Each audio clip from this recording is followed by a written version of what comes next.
ورجعنا لفقره الرد على اسئله، والسؤال رقم 30 الاخت بتقول فيه اعمل لنا فيديوهات عن ازاي ازود معدل الحرق. ربنا يكرمك يا رب. اللهم امين ولك مثله انا والمسلمين جميعا يا رب. طبعا اللي عنده اي سؤال يتفضل يسال، هرد عليه في اقرب وقت ان شاء الله في فقره الرد على الاسئله اللي احنا عاملينها مع بعض.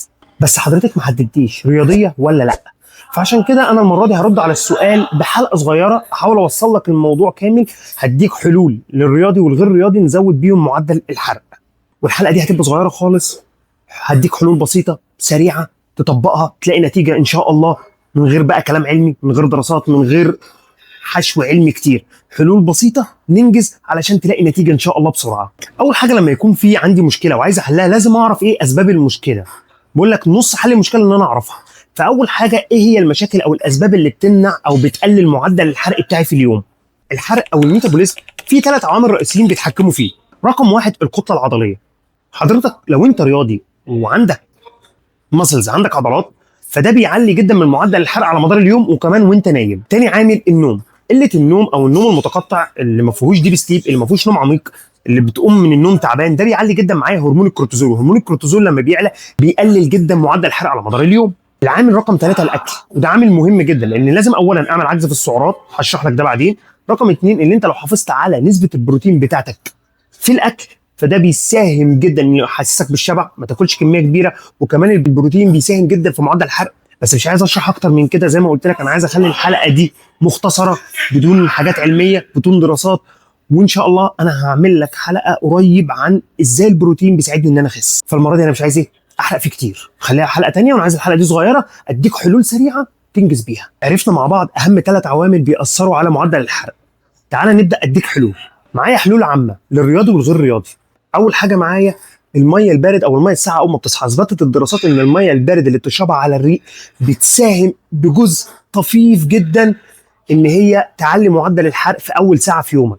ولكن ما اقدرش اعتمد ابدا على ده انه يكون حل من الحلول الجباره القويه. هنتكلم في كالوريز بسيط جدا، لان اهم حاجه معايا عجز السعرات. في نفس النقطه اللي بتكلم فيها عن الميه، استخدام تاني ليها هيساهم معايا على مدار اليوم ان انا ادخل احتياجي من الميه في اليوم، لان الميه بتخش معايا في كل العمليات الحيويه والبروسيسور اللي في الجسم بتاعي، فهتساهم معايا في معدل الحرق. وانك تحافظ على كوب ميه قبل الوجبه بتاعتك عشان يحسسك بالشبع وما تاكلش اكتر من الكميه اللي حضرتك محتاجها.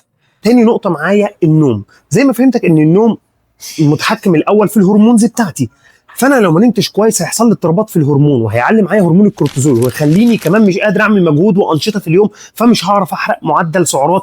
غير ان الكورتيزول لما بيعلى بيوقف جدا معدل الحرق وبيعمل لي اضطرابات وبيخلي مودي ومزاجي زي ما احنا عارفين سيء جدا. الحل رقم 3 البروتين العالي في اكلي.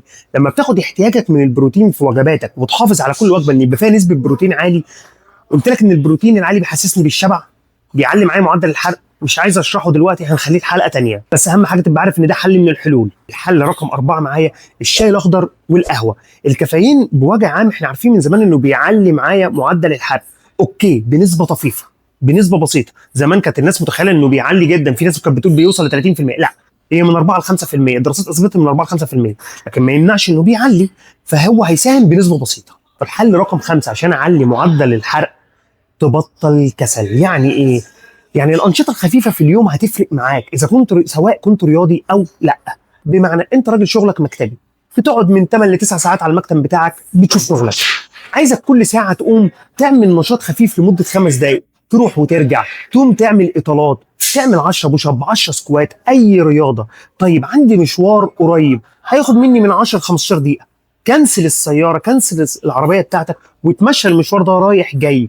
استخدم الدرج او السلم بدل الاسانسير.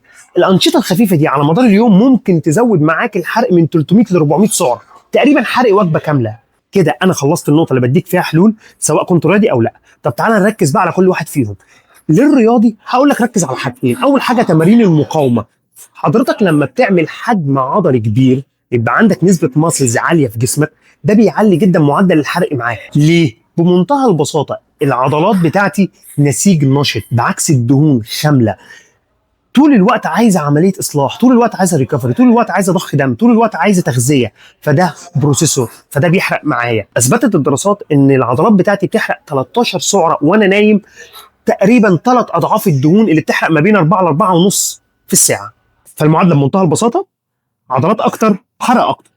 تاني حل ليك كرياضي انك انت تركز معايا على الكارديو، بالاخص بعد التمرين. خلص تمرينه المقاومه بتاعتك الثقيله العاليه وبعدها تروح للكارديو بتاعك. ومعانا نوعين من الكارديو ممكن تشتغل عليهم، في الميدل او المتوسط بتاعي او الهيد كارديو. تقدر ترجع لحلقه الكارديو، هسيب لك اللينك في الديسكريبشن. الحلقه دي مفيده جدا جدا جدا ليك، شارح لك كل حاجه عن الكارديو وكل مرحله بتحرق فيها ايه او بتستخدم فيها انهي طاقه او انهي بنزين من جسمك، اذا كان كارب، اذا كان دهون، اذا كان كرياتين.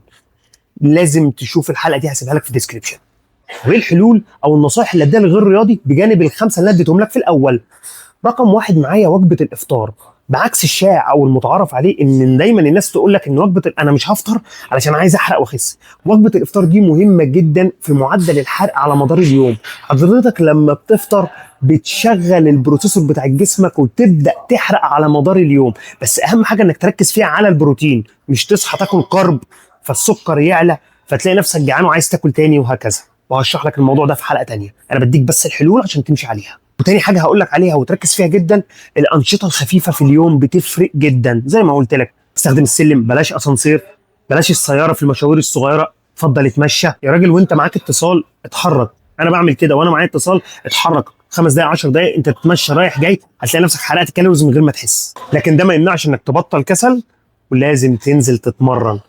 تشترك بقى في جيم، في سباحه، في العاب قتاليه، اي حاجه تحافظ على صحتك وتخليك انسان رياضي. الخلاصه، الرياضي يلعب على بناء العضلات وزياده الانشطه في التمرين، المقاومه والكارديو، يعلي جدا معاه معدل الحرق، وبناء العضلات زي ما فهمتك بيحرق كالوريز زياده. والغير رياضي الكسلان اللي مش ناوي ينزل يشترك، يلعب على العوامل الباقيه زي الاكل وعجز السعرات، النوم عشان يظبط الهرمونات، والميه عشان هتساعده انه ما ياكلش كتير.